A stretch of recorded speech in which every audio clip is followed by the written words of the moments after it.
Comment qu'ils m'ont arrangé ce tour? Un tour pour des petits plots, des caillots, des innocents, des anges. Ils voulaient qu'ils m'ont arrangé tout ça comme ça.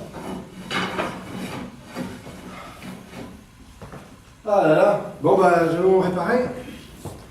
On réparait, rapiécher, toujours rapiécher. Voilà, la même chose. Voilà. Et puis, bon bah, très bien, très bien. Bon. Et puis,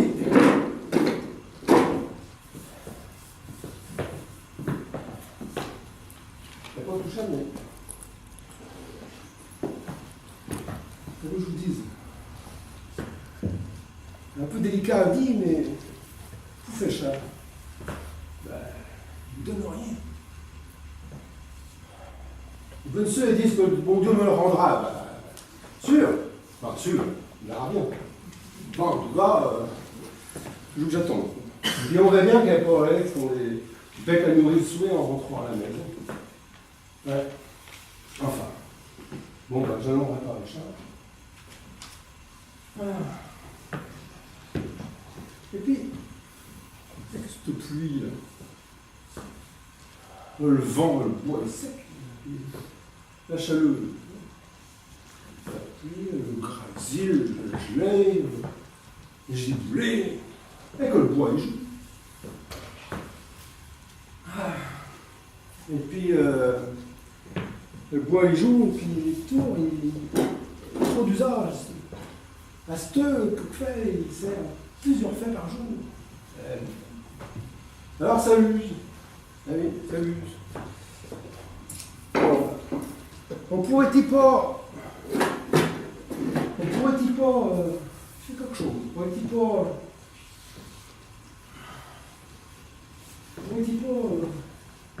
Pourrait-il faire un abri? Quelque chose pour protéger un petit peu. Vous pouvez faire une sorte de vent.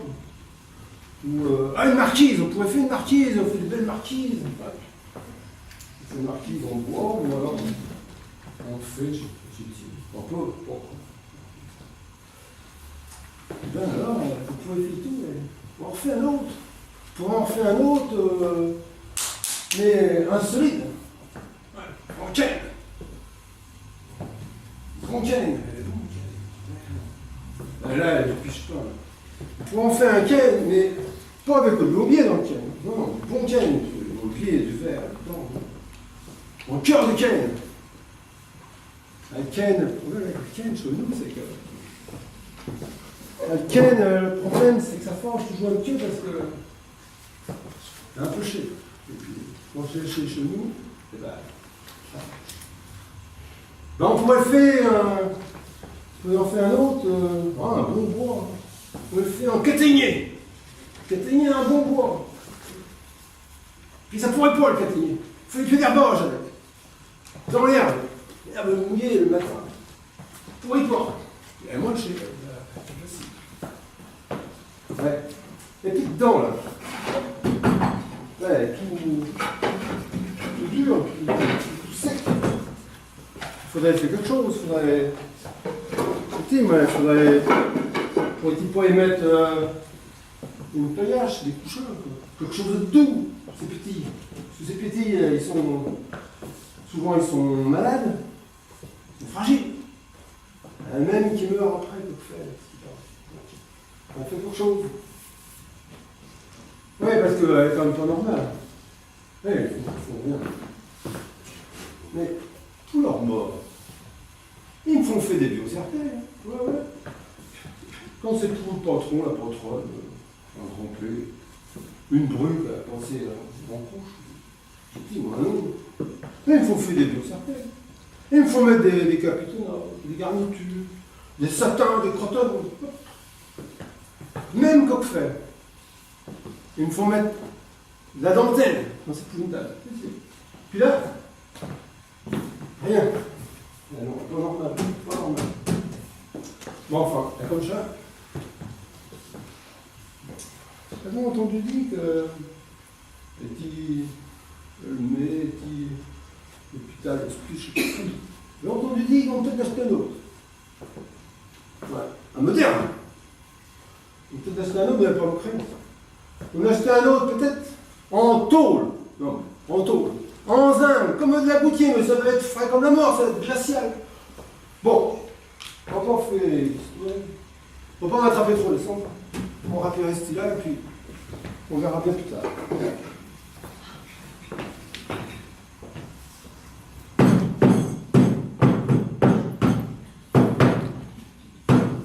Bon. Oh. Prends mon manche à deux mains, plus sûr.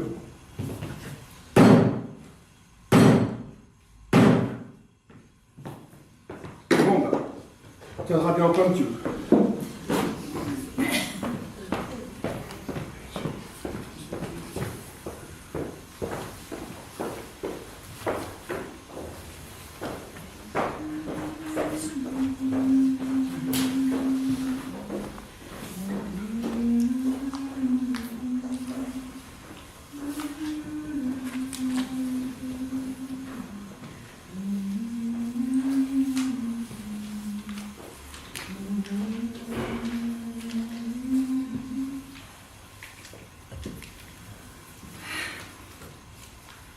Hospice général.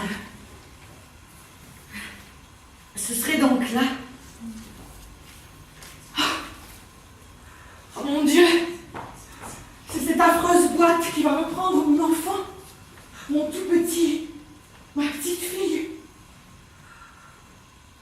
Là-bas dans mon village était un vieux tilleul, jadis sous son feuillage, j'allais rêver bien seul.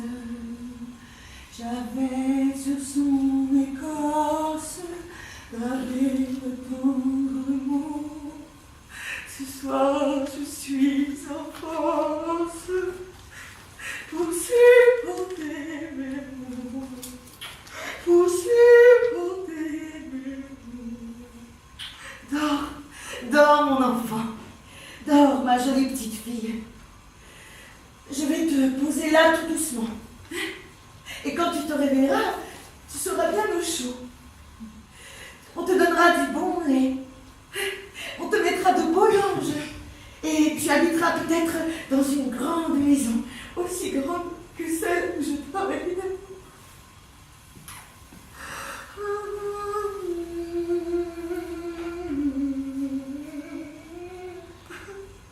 Je voudrais que ma voix se niche au fond de ton cœur et que tu la reconnaisses lorsque tu l'entendras à nouveau, quand je viendrai te chercher. Oui.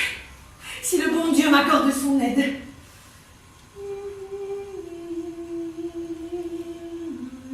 Dors, oh dors, mon joli trésor. Dors, mon soleil. Moi, je m'en vais chercher du travail pour gagner quelques sous. Et je nous trouverai un petit logement pour toutes les deux. Et alors, je reviendrai ici voir les dames. Je leur dirai merci. Merci, mes sœurs, pour votre charité. Merci d'avoir si bien soigné ma petite fille. Je peux maintenant m'en occuper, car je ne suis plus dans l'état où j'étais lorsque je vous l'avais confiée.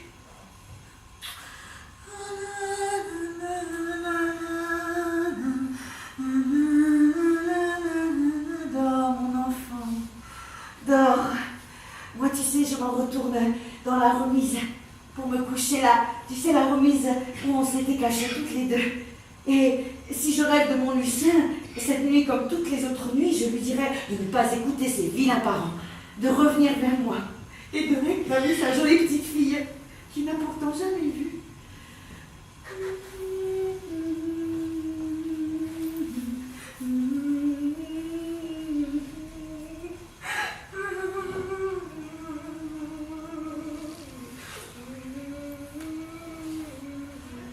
Pardonne-moi, pardonne-moi mon enfant, mais je ne veux pas que le froid et la misère te tuent.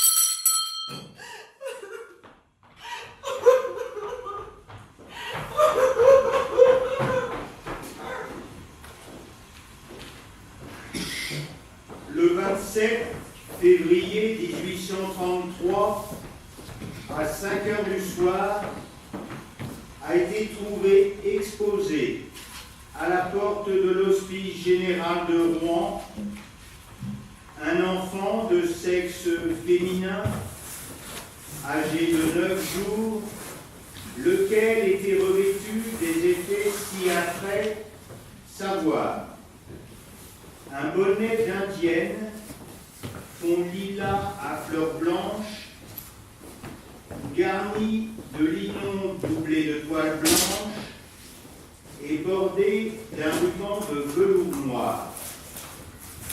Une pointe de fichu d'indienne, fond blanc à grandes fleurs rouges, une chemise à brassière, une brassière à petits traits blanches et brunes, une couchette, un ange de toile blanche.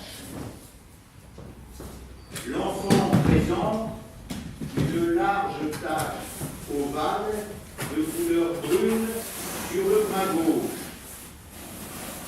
Il était porteur d'un billet ainsi conçu. Cet enfant est né le 18 février à 6 heures du matin. Il n'est point baptisé. Il avait pour remarque une petite bande de satin bleu portant le prénom Lucie, brodé d'un fil rouge et attaché au poignet gauche.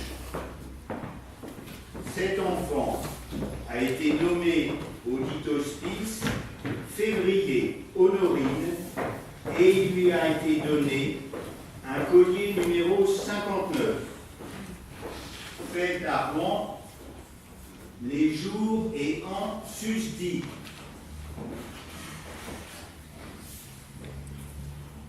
Il faut que je prépare la salle d'attente du docteur Flaubert.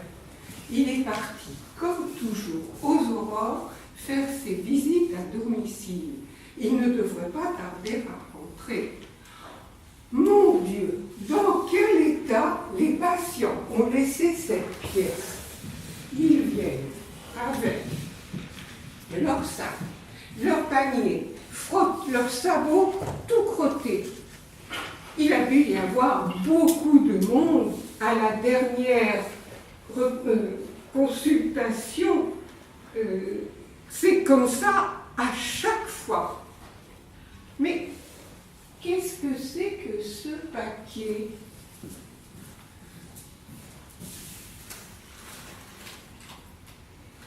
Décidément, ils laisseront toujours n'importe quoi. Voyons.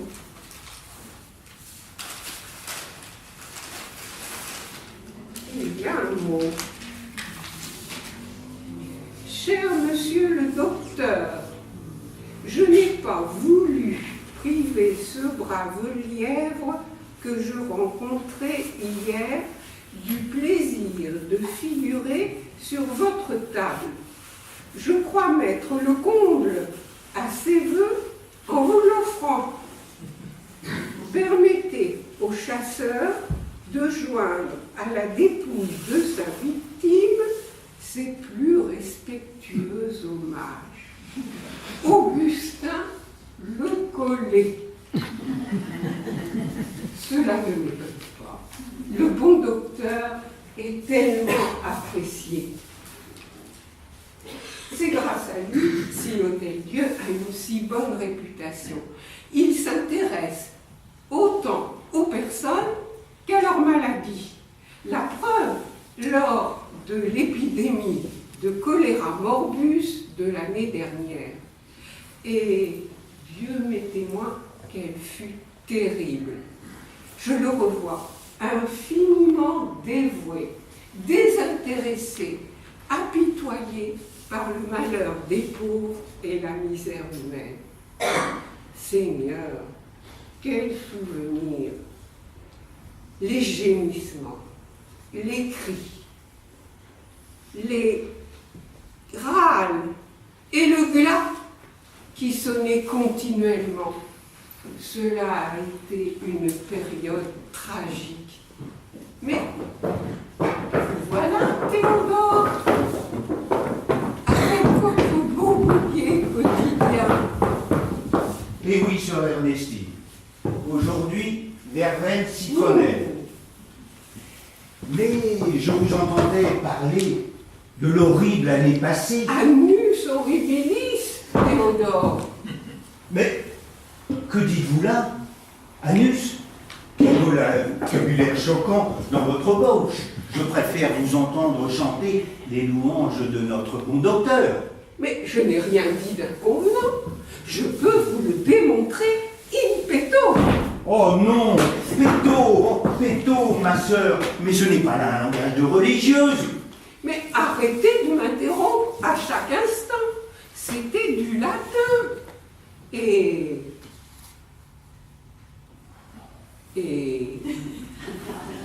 nulla est medicina sine lingua latina. Bien sûr, Vous bien l'avez sûr. troublé, Théodore. Bien sûr, bien sûr. Pas de médecine sans latin. Ah ben j'allais le dire. Mais dites-moi, sœur Ernestine, à propos du choléra mordicus, dû aux exhalaisons masmiatiques, à ce qu'on dit, c'est qui a eu l'idée de proposer des bains de jambes à la moutarde et de donner des tisanes à la fleur de guimauve que je cultive dans mon jardin? Et ces messieurs les apothicaires ne font pas mieux avec toute leur chimie. Et c'est qui a eu l'idée d'installer le patient sur une chaise à claire-voie en mettant sous son pétrousquin un vase rempli d'une décoction de plantes aromatiques et de les garder bien chaudes avec de briques rougies au feu? Mais ne recommandait-on pas, avant tout, et surtout, un pèlerinage à Notre-Dame de Bon Secours? Oui, peut-être, mais aussi des infusions de fleurs d'oranger et de sauge. À propos de remèdes, vous qui semblez si calé en plantes, n'en auriez-vous pas un susceptible de calmer les ardeurs de nos jeunes novices? Je n'entends pas par là l'exaltation de leur foi, mais certaines chaleurs vis-à-vis de nos internes, lesquels d'ailleurs ne sont pas exempts de ce genre de troubles. Ah, pour ça aussi, j'ai ce qu'il vous faut. Un mélange de pétales de nénuphar, d'écorce de saule, de gâtillier et des gremoines, le tout infusé dans du thé. Ou, bien mieux, un bon verre de vin rouge. Pour les hommes. Mais on peut aussi proposer, et cela calme bien les enthousiasmes, un lavement à l'humulus lupulus. Pardi, mais je parle le latin. Qu'en pensez-vous, sœur Ernestine? C'est en tout cas plus efficace et moins dangereux que le laudanum dans une tasse de café que vous avez administré l'an passé à sœur Philomène pour ses prétendus maux de tête. Vous souvenez-vous? Elle s'était mise à délirer. Quel scandale, Théodore, quel scandale! Oui, c'est vrai que vous n'avez pas l'habitude de tous ces appétits et que ce ne sont pas vos prières avec leur nourriture céleste qui vont les calmer. Moi, vous savez, j'ai une grande expérience de cette... Maladie, Théodore, maladie! Ouais, enfin, maladie, si vous voulez. Eh bien, ma sœur, je vais vous faire une confidence. Je crois bien l'avoir attrapée très jeune. Et j'ai depuis, comme qui dirait, des rechutes. Régulièrement. Surtout au printemps. Et des accès souvent, comme des sortes de démangeaisons. et des poussées de fièvre. Surtout quand je vois passer une jolie fille. Arrêtez, Théodore, arrêtez. Je vous fais grâce de tous vos détails. Retournez à votre jardin. J'irai demander conseil à l'apothicaire. Apothicaire. Et pourquoi pas pharmacien de deuxième classe? Quelle honte! Seigneur, ayez pitié d'un pauvre pécheur. Mais j'entends les premiers patients qui arrivent. Ils vont avoir besoin des soins du bon docteur.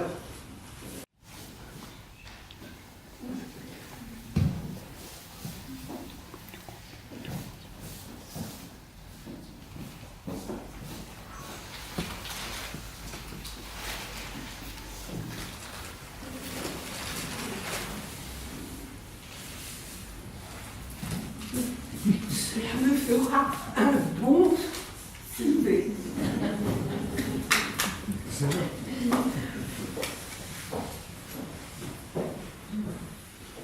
Enfin, je vais rencontrer le docteur Fleubert. Cet homme admirable, ce grand chirurgien, ce spécialiste des luxations dont on dit en ville le plus grand bien.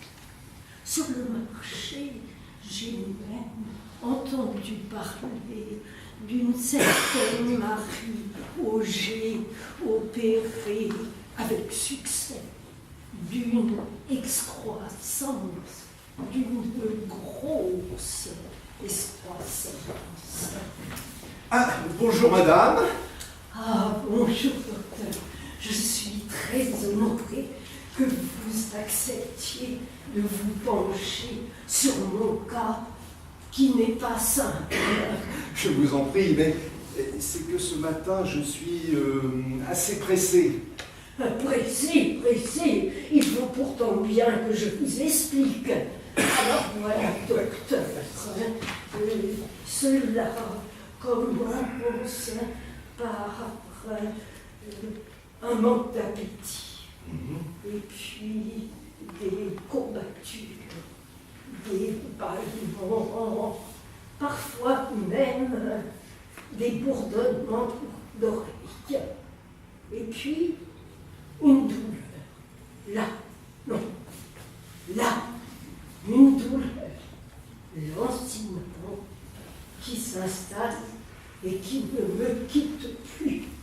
J'ai beau m'allonger dans le noir, dans le silence, rien n'y fait. Cela peut durer 1 jour, 2 jours, 3 jours, mais c'est à se cogner la tête contre les murs. Mais calmez-vous, chère madame, calmez-vous. Mais avez-vous déjà consulté? Ah, pour ça, oui, j'en ai vu des docteurs. Il y a eu celui qui m'a mise au régime, légumes et tisane. Au bout d'un mois, je tenais plus debout. Il y a eu celui qui voulait me faire des injections d'ovaires. Vous vous rendez compte, docteur? Des injections d'ovaires. Et puis, ce jeune médecin prétentieux qui affirmait que cela venait du chocolat et que je devais cesser d'en boire tous les matins. Oh, mon bol de chocolat. Le dernier que j'ai consulté m'a dit, vous savez quoi? De ne plus mettre de chapeau. Plus de chapeau. Mais de quoi j'aurais l'air, moi, dans la rue, en cheveux? Vous voulez mon avis, docteur? Moi, je pense que c'est un nerf qui est malade. Ce nerf, il faut le trouver, et puis il faut le couper, c'est sûr. Mais on ne coupe pas un nerf comme ça. Ah bon? Et pourquoi? Mais parce que c'est trop dangereux, pardi. Vous pourriez perdre la vue et même la raison. Alors, par contre, je peux vous soulager en posant de chaque côté, là, vous voyez, en vous posant des sangsues. Des sangsues? Oui. Des sangsues? Ces petits faits verts affreux partout, sur mon visage, dans mes cheveux, mais c'est dégoûtant. Et puis je ferai peur à tout le monde. Mais on ne les laissera pas longtemps. Et puis, personne ne vous verra. Non, je m'attendais à mieux, docteur Flaubert. Je suis quand même un peu déçue. Une opération qui me soulagerait pour toujours. Un miracle. Ah. Alors, si une opération ne vous fait pas peur, je peux procéder à une trépanation. Une pénétration. Qu'est-ce que c'est que ça? C'est efficace.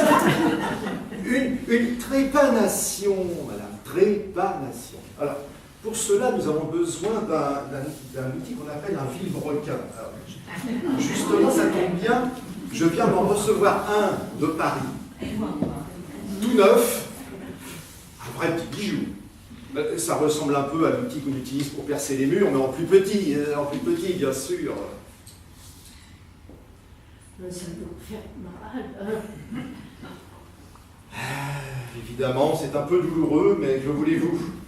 Et c'est notre lot à nous autres médecins de devoir faire souffrir nos patients pour les soulager. Mais sachez-le, nous faisons tout ce qui est en notre pouvoir pour abréger leur douleur. Je vous comprends, docteur. Je ne me sens pas prête. Pas prête du tout. Je regrette beaucoup de vous avoir fait perdre votre temps. Je vous laisse à vos chers malades. Eh bien, j'y cours. Et du mieux pour votre tête. Hein. Du mieux. Ah, ces docteurs, tous les mêmes. Soit ils vous laissent souffrir, soit ils vous font souffrir encore davantage. Qui c'est celle-là? Oh, elle est bien mignonne. Allons dans les bois, ma mignonnette. Allons dans les bois du roi. Bah, elle était avenante, mais pas opposante. Tant pis pour elle. Bon, c'est pas tout ça, mais moi, il faut que je voie le docteur Flaubert. À Darnétal, les camarades ont pris le procureur pour faire libérer Damourette et les autres. Il n'y a pas de quoi les mettre en prison. Tout ce qu'on demande, c'est les 12 heures et le pain à 3 sous. C'est bien loin qu'on nous doit. Et si les meneurs ne sont pas libérés, le proc va passer un sale quart d'heure. Et ça va être une belle fête et moi je ne veux pas rater ça. Mais il faut que je les pousse aux fesses, sinon ils font rien. Déjà, la semaine dernière, les émeutiers se sont dégonflés. Ils n'ont pas pendu le marchand d'Indienne de Bapaume qu'ils avaient pris. Moi ça m'aurait bien plu. C'est le salopard qui m'a acheté pour que je sois conscrit à sa place. Mais il n'avait pas dit qu'il y aurait l'Algérie. Alors résultat, pour 1200 francs, des fièvres qui m'éclatent la tête, un mauvais coup de sabre dans la jambe, et puis me l'a coincé au fond de cet hôpital. Bah, ça méritait bien qu'il soit pendu. Bon, c'est pas tout ça, moi il faut que je sorte d'ici pour aller boire un coup et reprendre des forces. La revoilà, la mère Quenotte. Qu'est-ce qu'elle veut encore, l'infirmière? Tiens, Firabras! Monsieur Firabras, s'il vous plaît. Qu'est-ce que vous faites là, monsieur Firabras? Et puis, nous dites-moi, c'est quoi tout ce charabia? 1830, c'est bien fini. Revenez avec nous, ici et maintenant. Et ici, vous n'avez pas le droit de sortir. Et vous savez que le règlement vous l'interdit.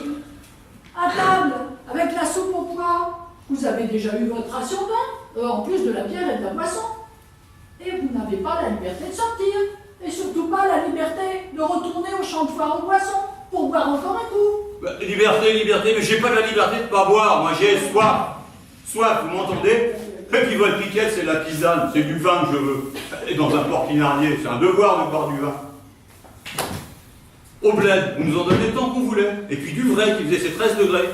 Mes compagnons de chambrée et moi, on a soif, et c'est pour ça que je veux voir le docteur. Ah, oh, voyons, vous savez bien que le docteur Flaubert n'a pas de temps à consacrer à des boissons soif. Il est bien trop occupé par tous ces malheureux qu'il opère et qu'il soigne. Vous le verrez samedi, à la visite. Je vous promets, je lui demanderai d'écouter patiemment vos jérémiades. Et là, vous verrez bien ce qu'il vous dira. Allez, retournez vite dire ça à vos acolytes. Ah, mes alcooliques. Et puis attendre samedi, mais ils vont tout casser là-haut. Moi, je réponds plus de rien. Ah, ils vont tout casser. Ils vont tout casser s'ils n'ont pas à boire, et ils vont tout casser s'ils ont trop bu. Monsieur Pierre-Abra, vous me faites choisir entre la peste et le choléra. Ça, la peste, Dieu soit loué, je ne l'ai pas connue, et mes parents, et l'Hôtel-Dieu non plus. Mais le choléra, ça, la peur bleue, Dieu du ciel, je l'oublierai jamais. Finalement, vous avez eu bien de la chance d'être épargné en Algérie. Bien de la chance, bien de la chance. Mais vous voulez que je vous la raconte, la vie là-bas? Les scorpions, les serpents, les fièvres, et puis toutes les maladies que je peux pas dire devant une dame. Et puis à Marseille, quand ils m'ont soigné ma jambe, les punaises s'étaient foutues dedans. Ça puait tellement qu'ils m'ont changé de pansement sans attendre les 4 semaines comme pour tout le monde. Ah, la saloperie. Ah, je me demande bien comment je suis encore là. Dire que pourtant, on s'était bien préparé et qu'on s'était organisé. Mais le 8 avril 1832, l'épidémie était à Rouen. Et tout de suite, des malades partout, sans grand moyen de leur venir en aide. Des malades, et puis des morts. Tous ces morts au milieu des vivants. Monsieur Étienne, on en a fermé les yeux. Nous avons passé nos jours et nos nuits à ensevelir les morts, en priant Saint-Roch et Saint-Louis.